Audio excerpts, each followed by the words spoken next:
Hello, I'm Chip Stites, and this is The Laughing Retirement. We're going to talk about today the terrible cost of investing. And I say that because as an advisor for 3+ decades, almost 4, I charged a fee. Now, I charged 1% because that's what I was taught. But since I retired, I've been reading some of the experts that I should have read 30, 40 years ago. Guys like John Bogle, the founder of Vanguard, and Warren Buffett, and Mark Lichtenfeld, and Dr. Jeremy Siegel, and a CFP named David Bowson, who's done an excellent job on dividend growth. And I've taken these seriously, and as a result, I've created a course that you already know about. So let's get started with the terrible cost of investing. What your fees do for your ability to save for and live well in retirement. So let's start with this. The great game of fees. Now, I was taught to say my fee is very low because if I charge you 1% and the market's getting 10%, I'm getting 1% a year. You're paying only 1%. But if you were getting a market index return, that would be one thing, but you aren't. Because Dalbar & Associates, S&P, company after company after company says that 65 to 80% of the time, mutual funds underperform the market significantly. Now, realistically, you pay 1% to your advisor and 1% for your investments. That's 2% in total. That's a lot of money. Now, what are the inputs to calculate a lifetime of 2% fees? Here's what I did. I went and I did a little research, and I'm gonna take you back to the page where I did the research. 401k savings. The average employee saves 7%. The average match is around 4%. That's an average total of about 11%. Then I took S&P returns from 2000 to 2020. That's 21 years. And I subtracted 10% for underperformance. That's not too much for underperformance. Then I took the average savings in average age groups, and I took 1% to the advisor and 1% to 401k administration fees, et cetera, et cetera. Now, those are averages. And all I did was I took a pure S&P return, I subtracted 10%, I subtracted 1% for investments, 1% for fees, and that's your return. That's what I created. Now, let's see what happens. What does the average person save over 55 years? Well, if you look at age 70 at retirement, he retires with $304,797. Where did this come from? Okay. Now, here we are. This is what I did in February of 2022. And then I went and checked all my information. And then finally, I sent this spreadsheet off to a guy to analyze my calculations, to tell me, did I make a mistake in calculating here? And he came back and said, no, you didn't. This is the average income from age 25 to 35 to 45 to 55 to 65. The BLS says that is less. Okay. I took this, I went to google.com and I just Googled what is the average income at the average age, at an average age. And then I looked at how much should you have at each age. And at 40, you should have 3 times your salary. And by 67, you should have 20 times your salary. Most people don't have that. That's why we are constantly told that you haven't saved enough. Median savings by age in the 20s, it's 16,000. And by 60, it's 172,000. But it's recommended that you have 8 to 10 times salary in the 60s. What does the average person contribute to a 401k? In 2020, it was 7%, according to usnews.com. According to Vanguard, the average contribution was 7%. And if I add the total together, according to Google, the average employer match is 4%. If I added those totals together, that's an 11% per year savings rate. I Googled what is the average 401k match. And according to the United States Bureau of Labor Standards, it's between 3 and 5%. 85% of employers have a match, and the average match is 4.3% of a person's pay, and the most common match is 3%, is 50 cents on the dollar, up to 6% of salary. The most common match is a 3% match. I used a 4% match. What are high fees? Well, according to Investopedia, in large cap, high fee is 1.45%. In domestic, it's 1.07. In international, it's 1.35. In small cap, it's 1.61, et cetera, et cetera, et cetera. I only used a 1% fee. This person in Investopedia, Michael Weiss, wrote January 31st that those fees are considered high fees. I'm not using a high fee. That's why I wanted to show you that. So let's take a look at the actual fee calculation itself, and let's show you what I did. Well, I used the information that you just saw. I took an average savings of 7%, an employer match of 4%, income, saving of 7%, employer match of 4%, total, less the return of the S&P 500 according to ycharts.com. A 10%, I used a 10% lower fee than that. Estimated savings total return of the mutual fund, the total amount to the client, which is the same, less 1% in mutual fund expenses, less a 1% fee, total advisor fees and mutual fund fees are at 2% the first year. It's 102.36. That's what you pay the first year to get 5,000 of savings. Well, what happened if you took those savings? What would happen if you took those fees and you added them up every year? What would the total be? How much would you be paying? Well, here's what I did. I took the first year and the second year and I added them together. In the second year, your total's 305. In the third year, your total's 406. By the fifth year, sixth year, 1, 2, 3, 4, 5, 6, you're paying 3.66% of what you've saved. And if I go all the way down, you will notice your savings is 298,000. I used 304 because I used a higher amount in that year. Your savings is 116. That's 39% of what you saved. It's 39% of the 298.73. And I use what you came out with in that year without any fees because you'll retire, et cetera, et cetera. You'll make some changes. That's 304. 39% of what you could have otherwise saved went to fees.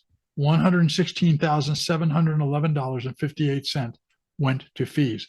Now, supposing I cut that fee to 0.75, well, your fee would go from 116 to 51. That's 17% of what you saved.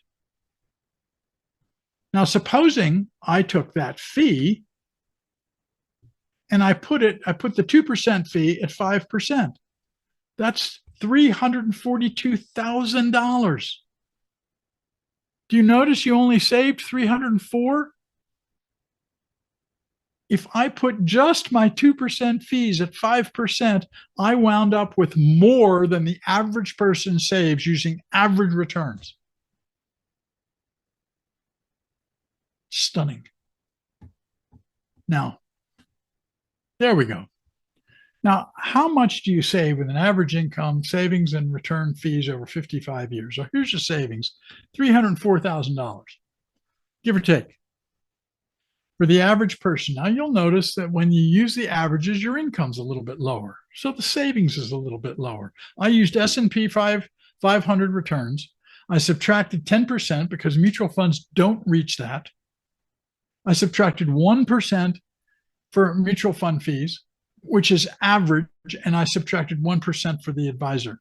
Now, you save $304,000. But let's put the fees right across from those.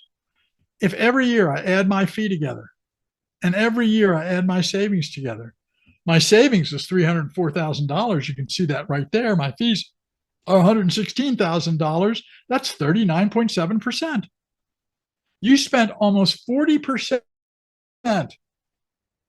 fees of what you could have otherwise saved. That's why I went back and I stopped and I checked everything again.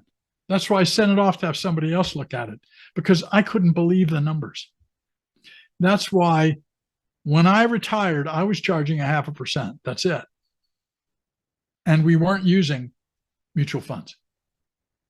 Now, what happens if we saved the 5% on those fees? So in other words, I just took the fees, consistent 2%. I just took the consistent fees and I made 5% off those every year, and I added that all together. At age 70, it's $342,000. That's more than you managed to save. Now, how can that be? An S&P return less 10% against a fee at a consistent 5. Well, I've done a video on the value of consistency and what risk is and what it really means. And the difference is this: your fees are consistent. I don't care whether the market goes up or down, you're paying those fees.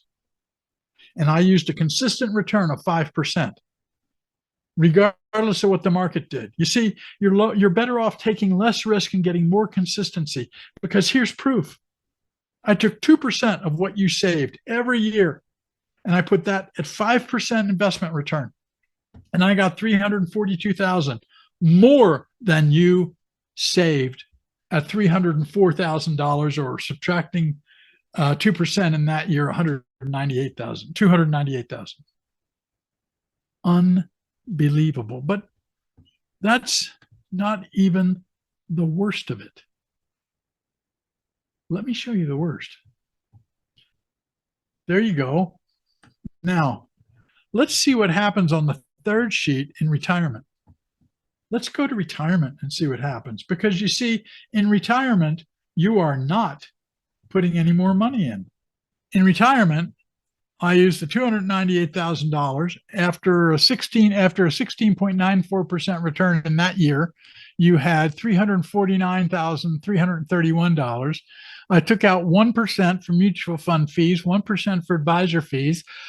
You had $326,000, and you wanted 4.5%. That's all. You took out $15,407, but your fees on $345,000 were $219.99. In other words, your fees were 45% of what you withdrew. Really? That's the worst of it. Almost. Let's go down to the bottom and let's see what you're left with. If you just took out 4.5% using S&P 500 returns less 10%, you're left with $337,000.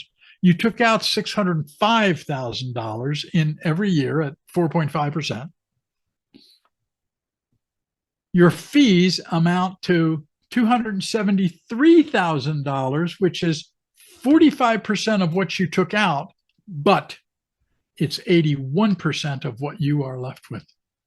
You see, those fees are relentless. Those fees never stop. Whether the market goes up or down, you pay your fees. So the trick is, how can you get more consistent and lower your fees? Because it's obvious right here that if I put your fees at 5%, I wound up saving more than you did. That's why I went back and checked so often. That's why this whole thing just blew me away. 35 years worth of work, and I was doing it wrong. As a CFP, carrying 7 licenses, as an investment manager, having managed over $100 million, having been responsible for $700 million, I was doing it wrong. I was taught wrong.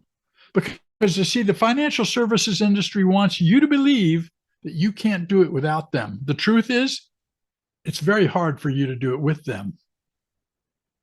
That's the truth. and you can do it alone. You see, even after handing a recruiter my proof that I had managed $100 million in stocks and that I understood what I was doing and my returns were better actually in down markets than the market return was, and not too shabby in up markets, they told me I couldn't do it. They said, well, you can't manage investments. You don't have the right background. I've heard that over and over and over again. You can't choose stocks. You can't learn how to do that. You haven't been taught how to do that. That's actually not true. None of it's true. The truth is, you're paying too much for too little. The truth is, they tell you you can't do it without them. The truth is, it's hard for you to do it with them. Now, let's go back. Let's take a look at this. You see, the worst is when you retire, you're no longer adding to your income. You're not getting an employer match anymore, but you're still paying your financial advisor and you're still paying for your investments. And now you're trying to take money out. And if I take that money, I wind up with fees of $273,000, having withdrawn $605,000 and being left with $337,000. Total fee as an estimate of remaining savings is 81%. The total fee as an estimate of what I withdrew is 45%. And you wonder why you struggle to save money. And you wonder why what people worry about most is not saving enough, is losing it in a downdraft and running out of money in retirement. You wonder why. I'll tell you why. One of the biggest reasons is fees. And John Bogle said it before Congress. And Warren Buffett says it. And Jeremy Siegel says it. They all say it in different ways. But ultimately, expenses are the biggest enemy of the equity investor. Now, I told you I'd have a solution for you. I want you to think about this for a while. I want you to take a look at this, and I want you to take a look at the other videos here so you'll understand where I'm coming from. If you would like to spend 20 minutes with me and chat about this and about your situation, it's free, and I'm not going to push you to do anything. I'm not going to say, well, this is what you should do. I'm going to give you the facts and let you make a choice. I don't push people. It's your money after all. What I would like you to do is I would like you to like this YouTube channel. I would like you to subscribe to this YouTube channel. I would like you to join our Laughing Retirement community on Facebook. And I would like you to have a 20-minute chat with me so we can talk about your financial situation. You'll notice on the Laughing Retirement Facebook community, we talk about setting up your retirement. Where do you want to move? Where do you want to live? How do you want to live? But also about the finances. So I'm Chip Stites, and this is the Laughing Retirement. And I hope you'll join us.